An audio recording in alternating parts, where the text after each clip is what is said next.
सलीके से बैठ जाओ। अब मैं बिना किसी ताखीर और तमहीद के हम सब के बड़े जाने और पहचाने हजरत मौलाना मोहम्मद शकील साहब से बड़े ही अदब और एहतराम के साथ दरख्वास्त करता हूँ, और जिनको हम लोग बहुत ही अच्छे अंदाज में सुनते हैं, अल्लाह ने उन्हें बोलने का मलिका ऐसा दिया है कि हक को बातिल से यूं वो अलग करते हैं कि जिस तरह फूलों को कांटों से जुदा करते हैं। और बोलने का तर्ज, बोलने का तरीका कि बलागत झूमती है जिनके अंदाजे तकल्लुम पर, बलागत झूमती है जिनके अंदाजे तकल्लुम पर, लबे एजाज पर उनकी फसाहत नाज करती है। मैं बड़े अदब और एहतराम के साथ हजरत मौलाना मोहम्मद शकील साहब से दरख्वास्त करता हूं कि हजरत वाला तशरीफ लाकर हम तमाम सामईन को अपने नासिहाना कलिमात से मुस्तफीद फरमाएं।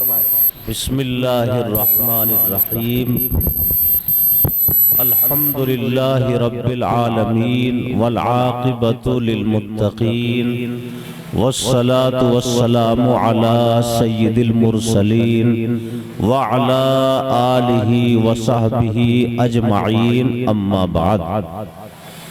अऊज़ु बिल्लाहि मिनश शैतानिर रजीम, बिस्मिल्लाहिर्रहमानिर्रहीम।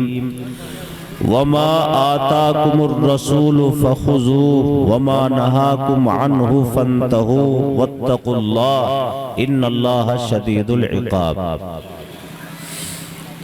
अल्लाह का फजल है, अभी हजरत मौलाना मोहम्मद मुस्तकीम साहब ने कीमती बातें बयान फरमाई। उनसे पहले हजरत मौलाना मुफ्ती गुलाम नबी साहब दामत बरकातुहुम ने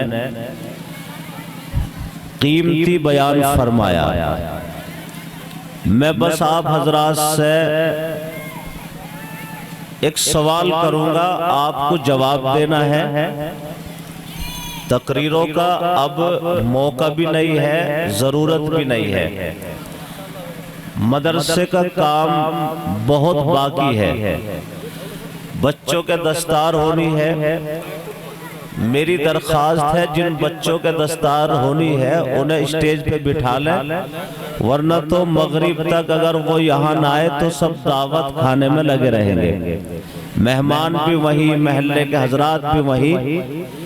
इसलिए अगर सबको जलसे में बिठाना है तो जैसे भैंस होती है ना, उसके लवारे को जहाँ ले जाओगे भैंस को उधर को न हाँकने की जरूरत है, न मारने की जरूरत है। ऐसे जिन जिन के दस्तार होनी है उन्हें यहाँ स्टेज पे ला के बिठा लो, सारी बस्ती के मेहमान और सब यहाँ आके बैठ जाएंगे। और अगर यहाँ ना आए तो भाई चाहे कितनी फजीलत बयान करते रहियो, दीन की, उलमा की, ऐसे ही रहेगा।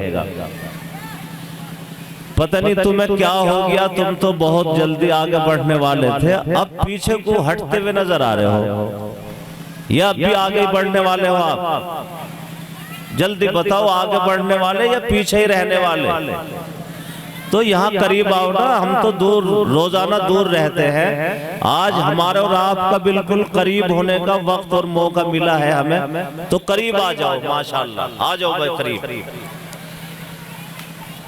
बस एक बात मालूम करूंगा आपसे और काम शुरू कर देंगे। ये हमारी जो बस्ती है पांचली, ये तो बहादुर लोगों की बस्ती है। अब देखो, अगर सारी बात इस वक्त बयान की जाए तो अब तो पूरे मुल्क के हालात बदलते हुए नजर आ रहे हैं। मुल्क का जो मुस्तकबिल है, यानी आने वाला वक्त, वो बड़ा भयानक और खतरनाक है।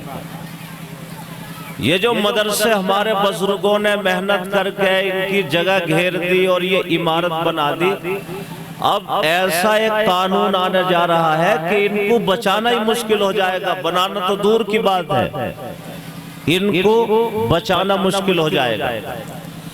लेकिन हमें बचाने की सूरत को भी इख्तियार करना कि कैसे बचे। गवर्नमेंट ने एक कानून पार्लियामेंट में पास कर दिया। क्या है कानून? कानून ये है कि इस मुल्क का 3 साल से लेकर 18 साल तक का बच्चा तालीम उसके लिए जरूरी है। और तालीम ये दीन की नहीं जो मदरसों में हो रही है, वो जो स्कूलों में होती है वो तालीम है। अब बताओ, जब हर बच्चा 3 साल से लेकर 18 साल तक उस तालीम में चला जाएगा तो मदरसों में कोई हमें बच्चा मिलेगा? क्या होगा इन मदरसों का? इसलिए मुझे ये बात अर्ज करनी है कि हमें इन्हें बचाना भी है। तो बचाने के लिए जो इतनी सारी जगह है, ये क्यों ना हम ऐसा काम कर लें कि कम से कम 8वीं तक हिंदी इंग्लिश इस्लामी माहौल में यही मदरसे में कर लें, ताकि बस्ती के सारे बच्चे इधर उधर स्कूल में न जाए। 8वीं तक यहाँ पढ़ के कुरान, दीन, उर्दू, हिंदी, इंग्लिश, चाहे फिर वो स्कूल में चले जाए या यूनिवर्सिटी में चले जाए या मौलवियत पढ़े। तो ऐसे निजाम की जरूरत है या नहीं है? देखो, पैंट बुरशेट पहनना किसी तालीम के लिए कहीं लाजिम या जरूरी है कि भाई हिंदी इतना पढ़ ही नहीं जाने की, कि इतने सर पे टोपी होगी तो पढ़ ही नहीं जाने की, या कुर्ता पायजामा होगा तो यू इंग्लिश आने की नहीं? क्या ऐसा कुछ है? तो क्यों ना हम अपने मदरसों में 8वीं तक कर दें और उन्हें पायजामा भी पहनाए, कुर्ता भी पहनाए, टोपी भी पहनाए और उन्हें कलमा भी सिखाए, कुरान भी सिखाए। तो फिर कम से कम हमारा जब हर बच्चा मदरसे में को होकर जाएगा तो फिर उसका ईमान सलामत रहेगा, चाहे कहीं भी ले जाइए। तो ऐसा करेंगे इंशाअल्लाह। हमारे मशवरे चल रहे हैं और काफी जिम्मेदारों से अलीगढ़ यूनिवर्सिटी तक पहुंचे हैं हम कि मदरसों में दीनी माहौल में 8वीं तक ले आए। तो हम मौलाना मुनव्वर हुसैन साहब, मुफ्ती ताज मोहम्मद, ये कीमती आदमी है माशाअल्लाह, इन सब के मशवरे उलमा के ऐसा ईद के बाद करेंगे। सब तैयार रहेंगे भाई, ताकि हमारा कोई भी बच्चा ऐसा ना रहे जो यहाँ ना आए। तुम खालिस दीनी तालीम के नाम पे सब बच्चे यहाँ नहीं आ रहे हैं। और देखो, जो बच्चे स्कूलों में जा रहे हैं, चाहे वो मुसलमान का स्कूल हो या गैर मुस्लिम का स्कूल हो, दोनों स्कूलों में कोई फर्क है? ये एक ही है। कोई मुसलमान खोलता है तो वो अल्लाह का बंदा न कुरान पढ़ाएगा, न कलमा सिखाएगा, न उर्दू पढ़ाएगा, बस वही नाच न गाना सिखाएगा। तो अगर हम मदरसों में ये सब काम कर दे 8वीं तक, जो बच्चे हिफ्ज करना होगा वो हिफ्ज कर लेंगे, जो आलिम बनना होगा वो न आलिम बन जाएंगे। लेकिन हमारे सब बच्चे बस मदरसे में को होकर चले जाए, ताकि कुछ दीनी हवा उनको लग जाए। तो ये काम करेंगे इंशाअल्लाह ईद के बाद। तो जरूरत पड़ेगी नहीं और कमरों की भी और खर्चे की भी जरूरत पड़ेगी। और मैं तो आपसे एक बात कहूं, बस इतना खर्चा दे दो तालीम के लिए। बस मुझे ये बताओ आप सब हजरात के हमारी जो बस्ती है पांचली, इस पांचली में बीड़ी पीने वाले कितने हैं? बीड़ी का खर्चा दे दो, बताओ कितने बीड़ी पीते होंगे? 1000 या 500?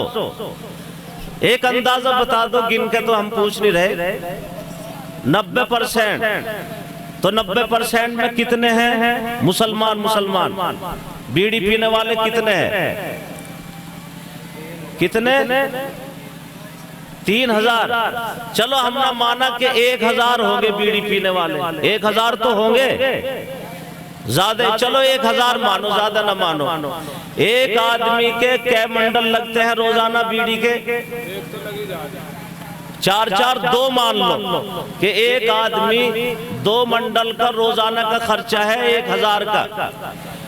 तो भाई 1000 आदमी का खर्चा रोजाना एक का कितने रुपए हो गए? 20 रुपए। तो 20 रुपए के एतबार से 1000 आदमी के कितने पैसे हो गए रोजाना के? कितने है? कोई हिसाब लगाने वाला? मास्टर जी जल्दी बताइए हिसाब लगा। हैं 1000 के 20 रुपए रोज से 20000 हो गए। कितने हो गए? 20000। 5 ली बीड़ी पीने का खर्चा रोजाना का कितना है? 20000। एक महीने के 30 दिन के कितने हो गए? एक दिन का 20000 का, एक दिन का है 20000 का बीड़ी का खर्चा। एक महीने का कितना हो गया? जल्दी बताओ। 6 लाख हो गए जी। 6 लाख। एक महीने का बीड़ी का खर्चा 5 लीटर कितना? 6 लाख। और एक साल में महीने कितने हो? 12 कितने? 12। तो 12 महीनों के एक महीने के 6 लाख बीड़ी के और 12 महीने के 72 लाख की तुम बीड़ी पी रहे हो एक साल में। 72 लाख की बीड़ी पी रहे हो एक साल में, यानी 72 लाख गुना पे खर्च कर रहे हो, गुना पर।